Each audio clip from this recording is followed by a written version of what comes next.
ఈరోజు ముష్టి 30 సీట్లు కూడా తెచ్చుకోలేని నువ్వు నిన్న జగనన్ననే అతపాతాలానికి తొక్కుతానంటున్నావు. నువ్వు చంద్రబాబు నాయుడు దగ్గర ఊడిగం చేస్తూ ఈరోజు అధపాతాలానికి వెళ్ళావు అనేది నిన్న మీటింగ్తో స్పష్టంగా అర్థమైపోయింది.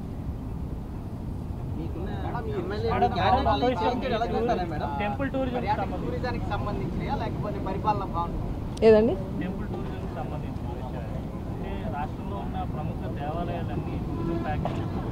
అవునండి, ఆల్రెడీ తిరుమలకి అదే కదా చెప్పాను.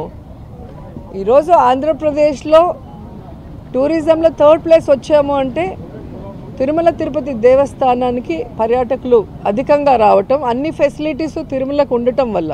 సో అదే క్రమాన్ని రాష్ట్రమంతా కూడా ఉండే ముఖ్యమైన టెంపుల్స్ అన్నిటినీ కూడా ఆ విధంగానే పర్యాటకులు వచ్చే విధంగా ఈరోజు ఈ ప్యాకేజెస్ అనేది డిజైన్ చేయడం జరిగింది.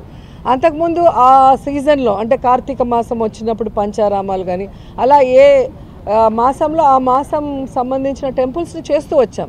అలా కాకుండా ఎవ్రీడే ఈ రోజు నుంచి కంటిన్యూస్గా ఉండే విధంగా రాష్ట్రంలో ఉన్న అన్ని పర్యాటక ప్లేసెస్తో పాటు ముఖ్యంగా ఆధ్యాత్మికంగా ఉన్న టెంపుల్స్ అన్నిటినీ కూడా భక్తులు దర్శించుకునే విధంగా చేయాలి అని చెప్పి ఈరోజు ఓపెన్ చేయడం జరిగింది.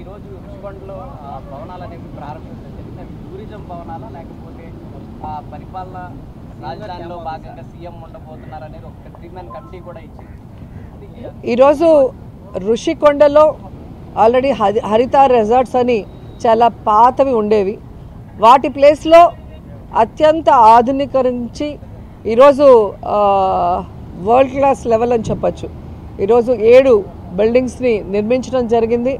అండ్ చాలా శుభదినం ఈరోజు, మంచి టైంలో దాని గృహప్రవేశం కూడా చేయటం జరిగింది. యాక్చువల్గా టూరిజం కోసం అన్ని పర్మిషన్స్ తీసుకొని చాలా అద్భుతంగా 7 భవనాలని నిర్మించడం జరిగింది.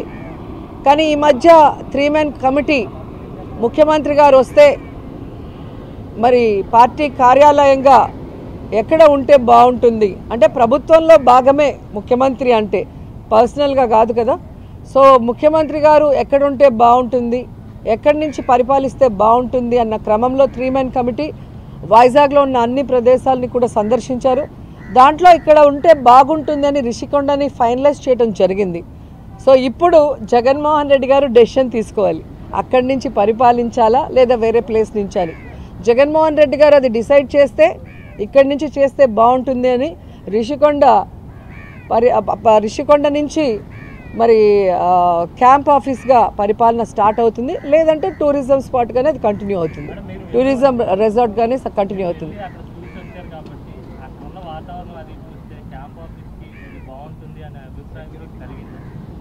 అది మీరు చూసి చెప్పాలి, మీకు ఇస్తారు విజువల్స్ చూసి చెప్పండి. ఎందుకంటే ప్రెస్ వాళ్ళు ప్రతిపక్షాలతో చేరి ఎంత కాంట్రవర్సీ చేశారో మీ అందరికీ తెలుసు. అంత కాంట్రవర్సీ చేయాల్సిన అవసరం కూడా లేదు. సో అందుకే మీకు విజువల్స్ వస్తాయి, మీరు చూడండి, చూసి మీరు డిసైడ్ అవ్వండి.